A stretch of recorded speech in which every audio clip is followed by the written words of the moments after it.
En este video entenderás completamente la trama que Anás y Caifás armaron para acusar a Jesús falsamente y llevarlo a su muerte en la cruz. Ellos le escupieron en la cara, le propinaron golpes y se mofaron de él, pero estos hechos no quedarían sin consecuencias. Ahora veremos la trágica muerte de cada uno de ellos.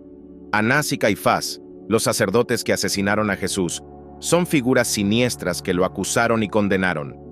Estos dos sacerdotes tenían un poder inmenso, y su destino final es revelado en el Evangelio de Mateo, capítulo 26, versículos 59 al 68, que nos lleva al cruel juicio que culminó con la crucifixión del Salvador.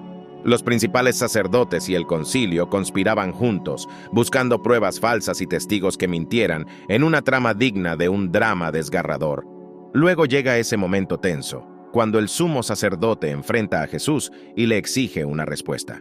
En su agonía, Jesús responde con palabras llenas de poder y promesa, diciendo que verán al Hijo del Hombre sentado a la diestra del Todopoderoso y llegando en las nubes del cielo. Pero para los sacerdotes, sus palabras son una blasfemia, un grito de condena, y así se desarrolla la tragedia ante nuestros ojos. «¡Ha blasfemado!», exclama el sumo sacerdote, y se dicta la sentencia de muerte.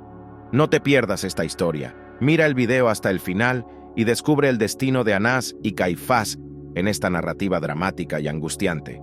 Te sorprenderá el desenlace en ese terrible momento. Algunos le escupieron en el rostro, otros le dieron puñetazos y bofetadas y se burlaron diciendo: «Profetiza, Cristo, ¿quién te golpeó?». Anás y Caifás, los cerebros detrás de esta trama maligna, orquestaron la acusación que llevó a la crucifixión de Jesús. Su influencia, oscura y opresiva, fue clave para determinar el destino del Hijo de Dios en el monte Gólgota, un evento de profunda angustia y tragedia que ha resonado a través de los siglos. Pero ¿quiénes eran estos hombres, Anás y Caifás, en aquel tiempo? Jerusalén estaba bajo el implacable dominio de los romanos, y los líderes locales estaban atrapados entre dos mundos. Por un lado, los líderes religiosos judíos responsables del orden en el sagrado templo de Jerusalén, un lugar de profundo significado espiritual. Por otro, las autoridades romanas, ávidas de control político y paz. Una tensión constante entre estas dos facciones.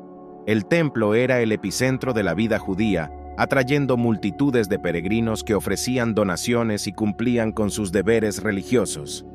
Quien controlaba el templo no solo tenía poder religioso, sino también político.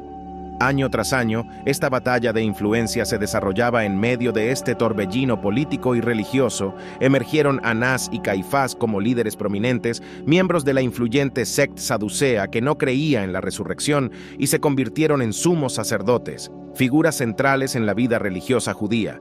Su poder en el templo era indiscutible, y Anás llegó a ocupar el cargo de sumo sacerdote más de una vez, consolidando aún más su dominio. La historia de Anás y Caifás, como figuras sombrías que influenciaron el destino de Jesús, sigue resonando en nuestra memoria colectiva, un vivo ejemplo del conflicto entre el poder religioso y político de aquel tiempo angustioso. La trama de poder e influencia de Anás revela aún más intrigante. No era común ese gran liderazgo religioso judío que él detentaba en aquella época. Su primera ascensión como sumo sacerdote ocurrió en el año 6 después de Cristo, bajo el gobierno de Quirino, gobernador de Siria, y mantuvo esa posición hasta cerca del año 15 después de Cristo. Durante ese periodo, Anás engendró un sistema de nombramientos dentro de su propia familia, asegurando así la continuidad de su dominio en el poder religioso. Su control absoluto sobre el sumo sacerdocio se convirtió en una sólida fuente de autoridad en el templo de Jerusalén. Allí supervisaba rituales, administraba sacrificios y hacía cumplir las leyes religiosas. Su posición no se limitaba al ámbito religioso. Anás se convirtió en una figura política destacada, ya que el templo era un centro de poder y control en la sociedad judía. Además, controlaba el lucrativo impuesto del templo y el cambio de monedas. Mientras tanto, Caifás, de manera intrigante, selló una alianza familiar al casarse con la hija de Anás. Ambas familias eran conocidas por su riqueza y formaban parte de la alta sociedad de la época. Caifás asumió el cargo de sumo sacerdote alrededor del año 18 después de Cristo, y con ello tomó las riendas del templo de Jerusalén y de la comunidad judía en su conjunto. La relación entre Anás y Caifás es fascinante y revela una conexión profunda. Aunque Anás ya no ostentaba el título de sumo sacerdote, su influencia permanecía innegable. El matrimonio de Caifás con la hija de Anás creó una especie de dinastía sacerdotal que continuó ejerciendo un control sustancial sobre los asuntos religiosos y políticos en Judea. Esta saga de poder e influencia es verdaderamente digna de una narrativa angustiante y dramática. Una de las apariciones más destacadas de Caifás en la Biblia está intrínsecamente ligada a la siniestra trama para matar a Jesús. En el Evangelio de Juan, en el capítulo 11, presenciamos el asombroso momento en que Jesús realiza el milagro de resucitar a su amigo. Es un momento de profunda fe y asombro. Sin embargo, la noticia de este milagro se propaga y aquellos que son testigos del poder de Jesús quedan divididos. Algunos creen en él, pero otros, motivados por intereses oscuros, buscan a los fariseos para informar lo que han presenciado. Y así, los principales sacerdotes y fariseos se reúnen, angustiados por la popularidad de Jesús y por el miedo a la reacción de los romanos. Es en este momento tenso que Caifás, el sumo sacerdote de ese año, alza su voz. Él argumenta que es mejor que un hombre muera por el pueblo que toda la nación perezca. Caifás, de manera profética, prevé que Jesús debe morir por la nación y así, en las profundidades de la conspiración, el consejo decide que Jesús debe ser ejecutado. Las palabras de Caifás, aunque motivadas por intereses políticos y miedo, se vuelven proféticas, ya que advirtió que la muerte de Jesús era inevitable. El ministerio de Jesús, lleno de enseñanzas desafiantes y milagros, creó un conflicto creciente con el liderazgo religioso de Anás y Caifás. Jesús representaba una reforma religiosa que sacudía las enseñanzas establecidas y las prácticas de la época, lo que generaba un conflicto directo con las autoridades religiosas. Es una narrativa angustiada y dramática que nos recuerda las complejas intrigas de aquellos tiempos turbulentos. Después del interrogatorio ante Caifás, Jesús fue condenado y enviado al gobernador romano Poncio Pilato para ser juzgado y ejecutado. Como vimos al principio de este video, la hostilidad hacia Jesús era profunda y muchos judíos no creían en él, lo que llevó a este destino sombrío. Sin embargo, después de la resurrección de Jesús, Caifás se enfureció y se negó a aceptar la evidencia de que Jesús estaba vivo. Esto desencadenó una persecución feroz contra los primeros cristianos. Caifás arrestó a Pedro y a Juan y más tarde participó en la muerte de Esteban, el primer mártir registrado en la Biblia. Fue él quien autorizó a Saulo a perseguir y arrestar a cualquier cristiano que encontrara. Caifás veía a los seguidores de Jesús como una amenaza para la autoridad religiosa y política de la época. Alrededor del año 36 de nuestra era, Poncio Pilato fue destituido de su gobierno por Lucio Vitelio, gobernador romano de Siria. Sin el apoyo de Pilato, Caifás también fue depuesto del cargo de sumo sacerdote. Esto marcó el fin de un período excepcionalmente largo de 18 años en el que ocupó esta posición, algo raro bajo el dominio romano. Los romanos generalmente cambiaban frecuentemente a los sumos sacerdotes para evitar la consolidación del poder y asegurar su sumisión. Con la deposición de Caifás, las tensiones entre judíos y romanos comenzaron a aumentar. Aunque los gobernadores romanos tenían poca simpatía por los líderes judíos, ambos lados cooperaban para mantener la estabilidad del gobierno. Sin embargo, esta relación se deterioró con el tiempo. Detrás de Caifás estaba el poderoso clan de la familia Anás, los Benjamín, que dominaron el escenario religioso y político de Jerusalén durante toda la vida de Jesús. La memoria de esta familia es la de un grupo voraz que utilizaba intrigas, presiones y maquinaciones para monopolizar las posiciones más influyentes y lucrativas en el templo. Una historia de poder, intrigas y rivalidades que resuena a través de los siglos.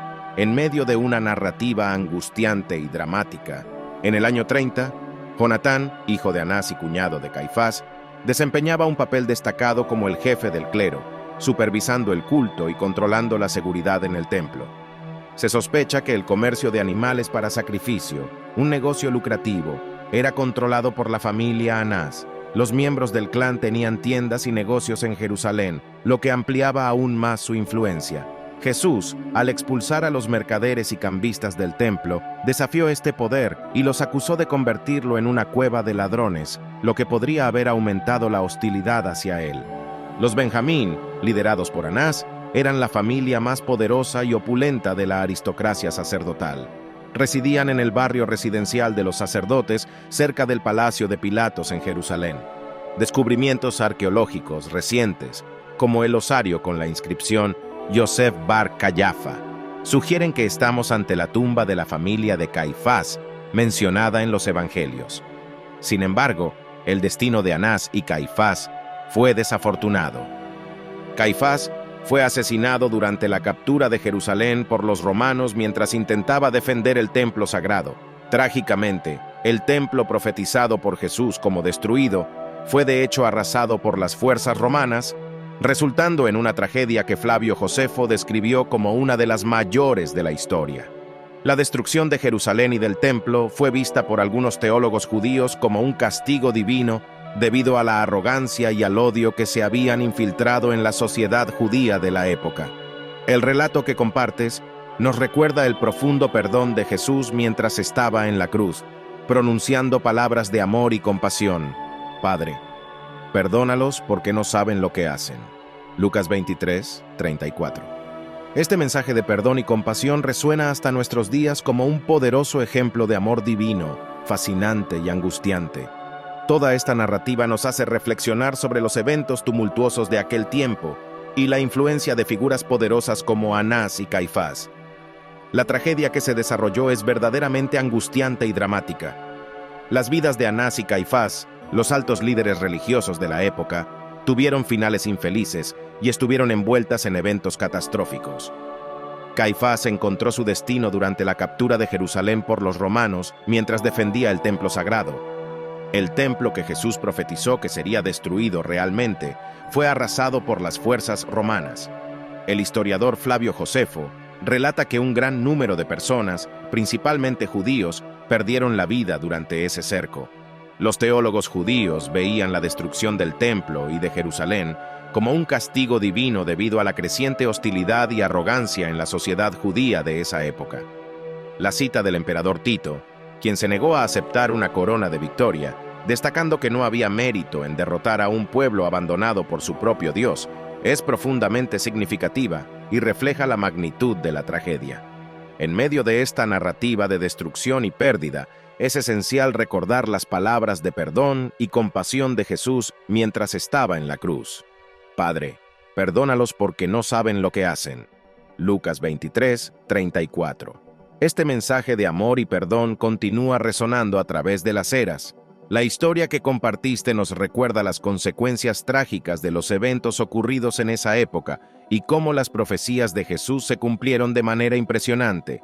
Es una historia que nos hace reflexionar sobre los acontecimientos cruciales de la historia de la humanidad y sobre el poder del perdón y la compasión, incluso en las situaciones más sombrías. El destino de Anás, el influyente hombre de la familia Anás, permanece envuelto en misterio y tragedia. Las historias que compartiste sobre él y su familia son verdaderamente intrigantes. Según un historiador del siglo, Plinio, Anás era considerado el hombre más afortunado, ya que tuvo 5 hijos, y cada uno de ellos alcanzó el cargo de sumo sacerdote de Dios. Incluso Anás disfrutó del privilegio de ser sumo sacerdote por un tiempo. Sin embargo, estas conquistas pueden haber sido vistas de manera controvertida, como indicaba el Talmud, que maldecía a los hijos de Anás y destacaba sus posiciones de poder e influencia, así como su participación en acciones reprobables. Algunos textos de la tradición y las costumbres de la primera comunidad cristiana afirman que Anás murió de manera trágica y perturbadora, golpeándose la cabeza contra las paredes al darse cuenta de su papel en la conspiración para matar al Mesías. Es una historia oscura y misteriosa que arroja luz sobre los altos líderes religiosos de la época y sus complejas relaciones con eventos cruciales de la historia. Gracias por ver el vídeo hasta aquí, comenta amén. Dale like al vídeo y suscríbete.